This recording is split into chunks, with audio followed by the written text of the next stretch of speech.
নারী শক্তি অধিনিয়ম বন্ধন বিল লোকসভায় পাশ না হওয়ায় কংগ্রেসকে নারী ক্ষমতায়ন বিরোধী বললেন মুখ্যমন্ত্রী।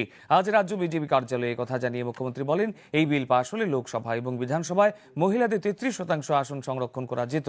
এতে করে মহিলারা আরও বেশি রাজনৈতিক অধিকার ভোগ করত। কংগ্রেস এবং এনডি জোট তার বিরোধিতা করায় মহিলারা রাজনৈতিক অধিকার থেকে বঞ্চিত।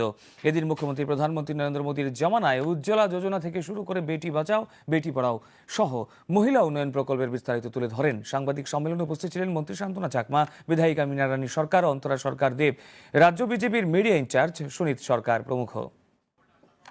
যেটা আমি একটু আগে বললাম যে সংসদে পেশ হয় এবং তার যে মূল কারণ সেটা হচ্ছে এটাকে বাস্তবায়ন যদি করতে হয় তাহলে অনেক লেটে কিন্তু করতে হবে, কারণ এই কারণেই আবার এটাকে অ্যামেন্ডমেন্টের জন্য এই বিলটা আনা হয়। এই কারণেই 2026 সালের 17 এপ্রিল কেন্দ্রীয় সরকার মাননীয় প্রধানমন্ত্রীজির নেতৃত্বে সেটা পেশ হয় এবং 131তম সংশোধনী বিল হিসাবে সেটা পেশ করা হয়।